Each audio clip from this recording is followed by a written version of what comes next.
পুঁটির মায়ের দাঁতের যন্ত্রণাটা আরো বেড়েছে। কাল সারা রাত যন্ত্রণায় ছটফট করেছে। আমাদের বৈদ্যমশাই দাঁতের শল্য চিকিৎসা শিখতেই বাইরে গেছেন, আজকের মধ্যেই আশা করি চলে আসবেন। কিন্তু ও যে আর পারছে না। শোনো, তুমি একটা তুলোর মধ্যে লবঙ্গ তেল দিয়ে পুঁটির মায়ের যে দাঁতে ব্যথা হচ্ছে তার গোড়ায় রাখো। বৈদ্যমশাই এলে আমি তোমাদের বাড়িতে যেতে বলছি। আচ্ছা গোপাল দাদা। যাই, বাজার থেকে চটপট ঘুরে আসি, এরপর আবার রাজসভায় যেতে হবে।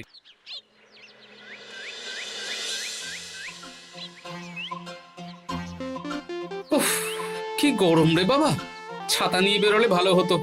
এই তো সামনে আখের রস বিক্রি হচ্ছে, একটু আখের রস খাই, শরীরটা বেশ চাঙ্গা লাগবে। ভাই, আখের রস কত করে দিচ্ছ? 1 ভাঁড় 10 আনা গোপাল দাদা। দাও দেখি 1 ভাঁড়। আরে, এই যন্ত্রটা কিন্তু দারুণ। ওই আমাদের রাজ্যের বিজ্ঞানী মশাইয়ের অবদান।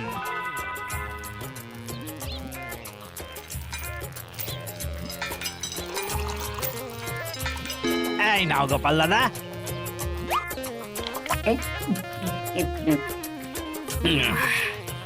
আহ, শান্তি। এই নাও ভাই, তোমার 10 আনা।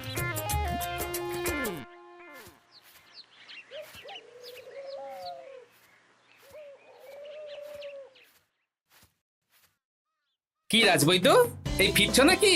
হ্যাঁ, এতদিন আমি দাঁতের চিকিৎসার ব্যাপারে তেমন কিছুই জানতাম না, এবার সব শিখে এসেছি। ভালোই করেছো, তুমি একেবারে প্রথম রোগীকে দেখে তারপর রাজসভায় এসো। প্রথম রোগী? পুঁটির মা গো, কালকে সারা রাত যন্ত্রণায় ঘুমোতে পারেনি। আরে আর বলো না, কদিন আগেই পুঁটির মাকে নিয়ে পুঁটির বাবা আমাদের বাড়িতে এসেছিল। দেখলাম ওই বাড়ির দাঁতে বিস্তর সমস্যা। সেই জন্যে দাঁতের শল্য চিকিৎসা শিখতে চলে গেলে? ঠিক তাই, আমি ব্যথা কমার পথ্য দিয়ে এসেছিলাম। দেখি এবার দাঁতটা তুলেই দিতে হবে। তাহলে তুমিও পুঁটিদের বাড়িতে যাও, আমি বাড়িতে থলে রেখে আসছি। আজ না হয় দুজনে একটু দেরি করেই রাজসভায় যাব। বেশ বেশ।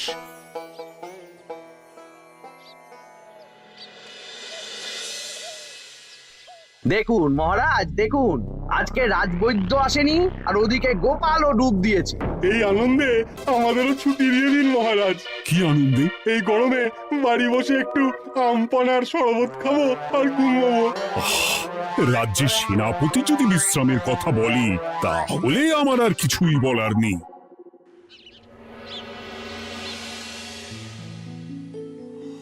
এই তো দাঁতটা পুরো পোকায় খেয়ে নিয়েছিল। এখন দুদিন কোনো কথা বলা যাবে না, শুধু জল বা তরল জাতীয় খাবার খাবে।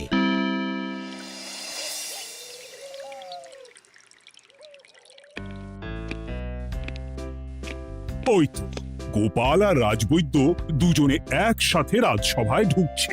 রাজবৈদ্য মশাই ওনার জীবনের প্রথম শল্য চিকিৎসা করছিলেন, তাই আমিও দেখছিলাম। তা কি রাজবৈদ্য, সফল হয়েছ? হ্যাঁ মহারাজ, পুঁটির মায়ের একটা মাড়ির দাঁত পোকায় খেয়ে নিয়েছিল, সেটাই তুলে দিলাম।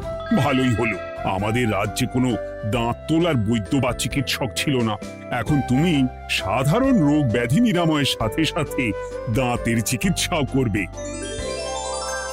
কিন্তু মহারাজ, একটা যে সমস্যা আছে। আবার কি সমস্যা? আমি যে দাঁতের শল্য চিকিৎসা করি, এটা তো আর রাজ্যবাসী জানে না, তাই কতজন আর আমার কাছে আসবে সে নিয়ে আমার সন্দেহ আছে। মানে তুমি চাইছো যাতে তোমার কাছে বেশ কিছু রোগী তাড়াতাড়ি আসুক, যাতে তুমি অনুশীলনও করতে পারো, তাই তো? একদম ঠিক ধরেছেন মহারাজ, কাজ না করলে হাত পাকাবো কি করে? তাহলে ঢেড়া পিটিয়ে বলে দিলেই তো হয়। এতে তেমন ভালো কাজ হবে বলে মনে হয় না। তা তুমি কি বলতে চাইছো গোপাল? প্রচার হবে, কিন্তু একটু অন্যভাবে। কিভাবে? আজ বিকেলে আমি রাজবৈদ্যর হয়ে প্রচার করব, শুনে নেবেন। বেশ। শুনুন শুনুন শুনুন, আমাদের কৃষ্ণনগরের রাজবৈদ্য এখন দাঁতের শল্য চিকিৎসাও করছেন। যারা যারা আমাদের রাজবৈদ্যের কাছে দাঁত তোলাবেন, তাদের দাঁত তোলার পরে দুদিন কোনো শত্রু থাকবে না, চিকিৎসার সময় সকাল 7টা থেকে সকাল 10টা পর্যন্ত।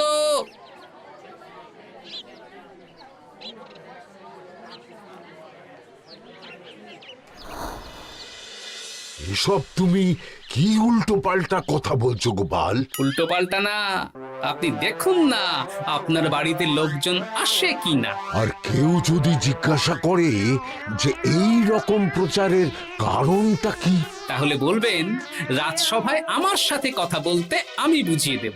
বেশ।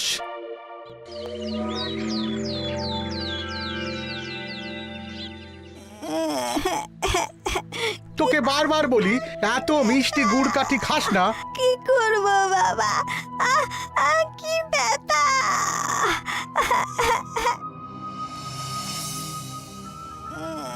বাড়ি আছেন নাকি বৈদ্য মশাই? হ্যাঁ, আছি আছি। এই আমার ছেলেটার না দাঁতে খুব ব্যথা দুদিন ধরে। দেখছি। তা আপনাকে তো এই রাজ্যে আগে দেখিনি। আমি পাশের রাজ্য থেকে আসছি। শুনলাম আপনার কাছে দাঁতের শল্য চিকিৎসা করালে আগামী দুদিন কোনো শত্রু থাকবে না। ঠিকই শুনেছেন। বেশ, তাহলে বলুন কেন থাকবে না? আগে চিকিৎসাটা করি, তারপর বলছি।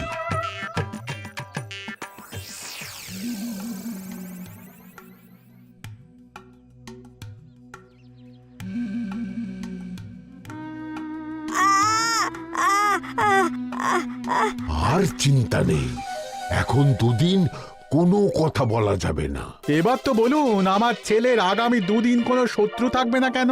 আজকে রাজসভায় চলে আসুন, ওখানে গোপাল এই প্রশ্নের উত্তরটা দিয়ে দেবেন। তা বৈদ্য, তোমার কাছে আজকে কেউ এসেছে? সকাল সকাল দাঁত তুলে এলাম মহারাজ। বাবা, একদিনের প্রচারই এই ব্যাপার? মহারাজ, মহারাজ, বাইরে কয়েকজন অপেক্ষা করছে, তারা গোপাল দাদার থেকে কিছু জানতে চায়। তাদের ভিতরে আসতে বলো।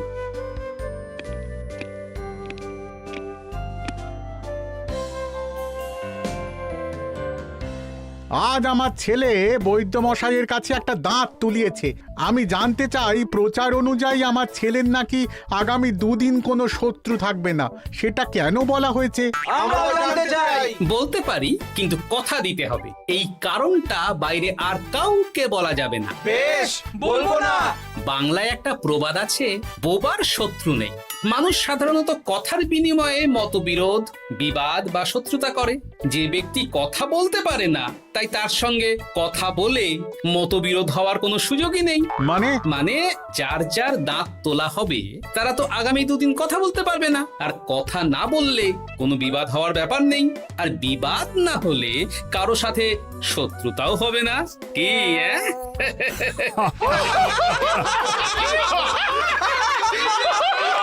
এই জন্যই তুমি হাসির রাজা গোপাল ভাঁড়। কে তোমার কথা শুনতে যাবে? একদিন না হয় প্রচারের চমকে এলো, এরপর কিভাবে আসবে শুনি? এরপর রাজবৈদ্যের সুনামেই লোকজন ছুটে ছুটে আসবে। বাহ বাহ বাহ, তোমার কত জ্ঞান! মহারাজ, এই কথা শুনে আমার মাথাতেও একটা বুদ্ধি এলো। অল্প পুঁজিতে শুধু প্রচারের জোরে এত রোজগার করব না, গোপাল হাঁ করে দেখবে। নিশ্চয়ই কোনো লোক ঠকানোর কথা ভাবছেন। মোটেই না। আচ্ছা, আগামী 3 দিন ব্যাপী মেলা হবে, সেখানেই তোমরা দুজনে তাহলে ব্যবসা করো। বেশ, করব।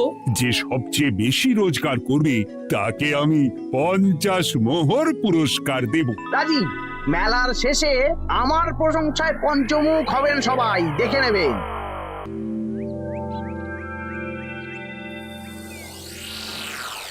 খুব তো বড় মুখ করে বলে এলেন যে ব্যবসা করবেন মেলার মাঠে।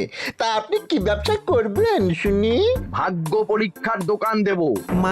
মানে আমি বিভিন্ন মেলায় দেখেছি যে একটা দোকানে নিচের দিকে হেলানো অবস্থায় একটা পাতলা কাঠের পাটাতন থাকে। সেই পাটাতনের উপরে 1 থেকে 6 অবধি সংখ্যা লেখা থাকে, তাই তো? হ্যাঁ, যারা মেলায় ভাগ্য পরীক্ষা করতে আসবে তাদের ফাঁপা লোহার 6টা বল দেয়া হবে। যদি ওই 6টা বলই 6 নম্বর লেখা খোপের মধ্যে ঢোকাতে পারে তাহলে প্রথম পুরস্কার পাবে। আমিও ওটারই দোকান দেব। কিন্তু শুধুমাত্র একটাই পুরস্কার থাকবে। 6টা বল 6 নম্বর খোপের মধ্যে ফেলে কেউ যদি 36 করতে পারে তাহলে সে পাবে 100 মোহর উপহার। আরে খেলা খেলার জন্য কত মোহর লাগবে? 1 মোহর। আপনি কিন্তু জেনে বুঝে বিপদ ডেকে আনছেন। একজন কেউ ফেলে দিলেই আপনার হাত থেকে 100 মোহর ফসকে যাবে। আরে মেলার ভিড়ে যদি আপনি পুরস্কার না দেন তাহলে জনতার একটা মারও ফসকাবে না। আরে সেই জন্যই তো তোদের পোষা। তোদের মধ্যে যে কোনো একজন ওই কাঠের পাটাতনের নিচে লুকিয়ে থাকবি। যখনই দেখবো কেউ 36 করে ফেলছে আমি গলা ঠাকরাবো আর তোরা কাঠের পাটাতনটা হালকা করে নিচ থেকে নাড়িয়ে দিবি। এটা তো দারুণ বুদ্ধি। কি বলছো গোপাল, তুমি আখের রসের দোকান দেবে? হ্যাঁ, এই গরমে আখের রসের বেশ চাহিদা। তোমার বানানো ওই যন্ত্রের চাকা ঘোরাবো আর আমার ভাগ্যের চাকা ঘুরবে। সে ঠিক আছে, আমার কয়েকটা যন্ত্র বানানোই আছে, তুমি না হয় মেলায় ব্যবহার করো 3 দিন। ব্যাস, আর চিন্তা নেই। এবার শুধু জমিয়ে আখের রস বিক্রি করব, সাথে বিভিন্ন মশলা, বরফ আর পাতিলেবুর রস দেব।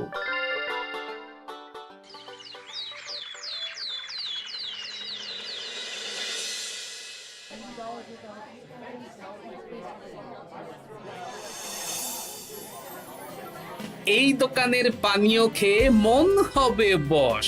গোপাল ভাঁড় নিয়ে এসেছে ঠান্ডা আখের রস। আরে গোপাল দাদা, তুমি আখের রস বিক্রি করছো? ঠান্ডা আখের রস কত করে গো গোপাল দাদা? 1 ভাঁড় মাত্র 10 আনা। 6 ভাঁড় দাও। এক্ষুনি দিচ্ছি। আসুন আসুন আসুন, সবাই আসুন। আসুন আসুন আসুন, এদিকে আসুন, এদিকে আসুন, ভাগ্য পরীক্ষা করুন। 1 মোহরে 100 মোহর।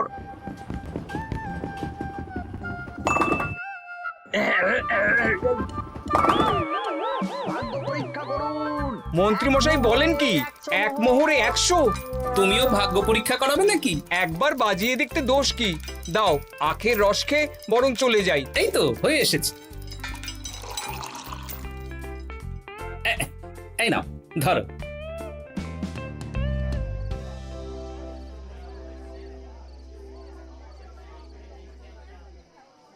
কি মন্ত্রী, ব্যবসা কেমন চলছে?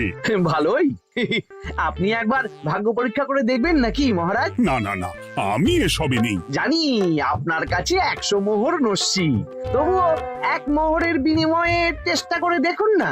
আচ্ছা, এত করে বলছো যখন, দেখি। 1 মোহরে 6টা বল। বাবা বাবা বাবা, দেখুন মহারাজ চেষ্টা করে।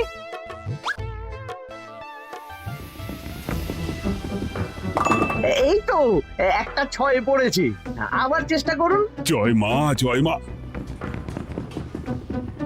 আবার 6। সাবাস। দেখুন হয়ে যেতে পারে, আর তো মাত্র 4টে বাকি। দেখি তৃতীয়টা। আরে পাস, আবার 6। নিন খেলুন।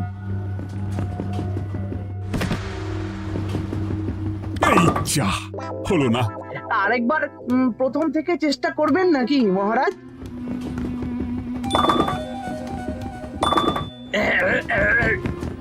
না, এবারেও হলো না। 2 মোহর জলে।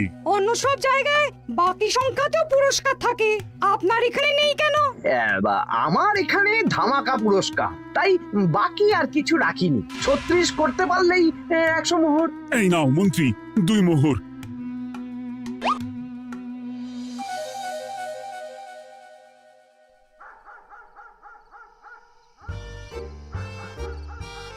কি মন্ত্রী মশাই, আর তো মেলায় লোকজন নেই, বাড়ি যাবেন না?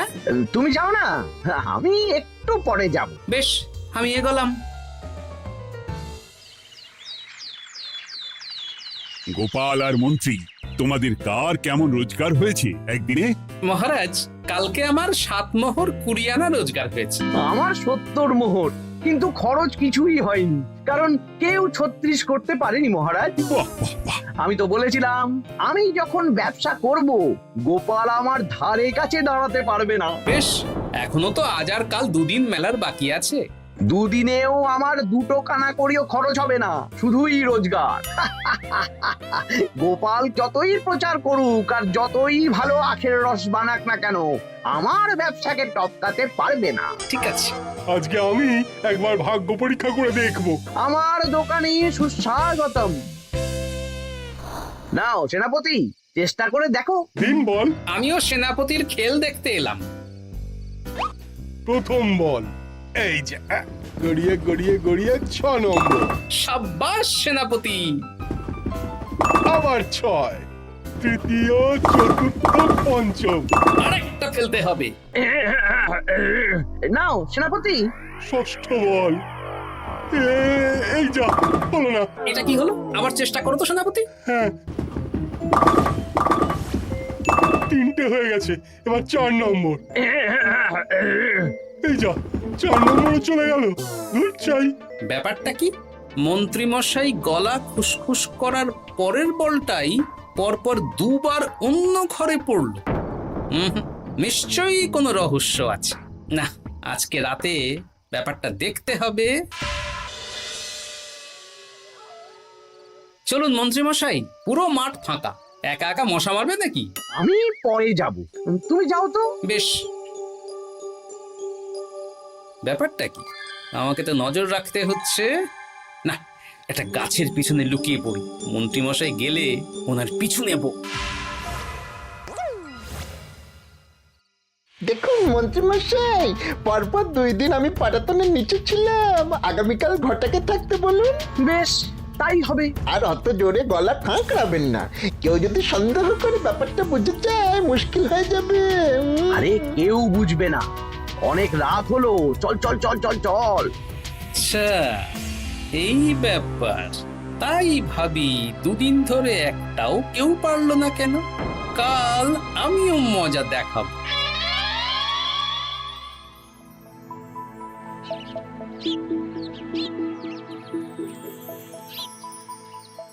বাবা চলে এসেছেন দেখছি। এত চাহিদা না আমার এই ভাগ্য পরীক্ষার, তাই আগে আগে চলে এসেছি। মন্ত্রীমশাই, আপনাকে মহারাজ এক্ষুনি ডাকছেন। এখন কেন? সে তো জানি না, চলুন।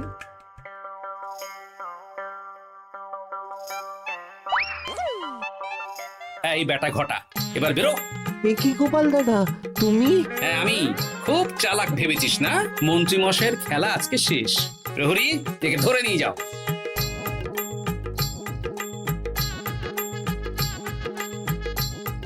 বিজ্ঞানী, তুমি তোমার চুম্বক নিয়ে এসেছো তো? হ্যাঁ, এবার 6 নম্বরের নিচে একটা টান টান করে সমান রেখা টানতে হবে, আগা থেকে গোড়া অবধি। তুমি তো সব সকালে বুঝিয়েই দিয়েছো। দাঁড়াও, দাগটা টেনে নি। একদম 6 নম্বর খোপ অবধি যাচ্ছে, সেই অনুযায়ী টান টান করে দাগ টানো। টানছি, তুমি বাইরে নজর রাখো। নজর রাখছি। কাজ হয়ে গেছে, তুমি একবার অনুশীলন করে দেখে নাও। হ্যাঁ দেখছি। শুরু করো। শুরু করছি। একদম পাক্কা আছে। দূর, কেউ ডাকেনি, অকারণে সময় নষ্ট করলো। কতগুলো খদ্দের ফিরে গেছে কে জানে। কি হলো মন্ত্রী মশাই, এত রাগ কিসের? রাগ হবে না, ওরই বেটা আমার সাথে মজা করছিল। বেশ অনেকজন খদ্দের ফিরে গেল, আমার কত ক্ষতি হয়ে গেল। আমি খেলে আপনার ক্ষতিপূরণ দিতে পারি। কি তুমি খেলবে? হ্যাঁ, ভাগ্য পরীক্ষা করতে দোষ কোথায়?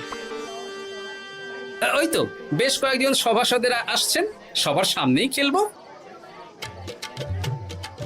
তাহলে শুরু করি। হ্যাঁ, শুরু করো। এই বল যা, 6 নম্বরে যা। আরে বাস, গোপালের ফেলাপল তো গড়ালো না, সোজা 6 নম্বরে চলে গেল। এই দেখুন, আবার যাবে। বলকে আমি বলবো, বল কথা শুনবে। এই বল যা তো, 6 নম্বরে যা। আবার 6, আবার 6। আবার 6। কি এটা কি হচ্ছে? যা বল, এটাও 6 নম্বরে যা। আবার 6, 100 মোহর। হ্যাঁ, এটা কি করে হলো? দিন মন্ত্রী মশাই, 100 মোহর দিন।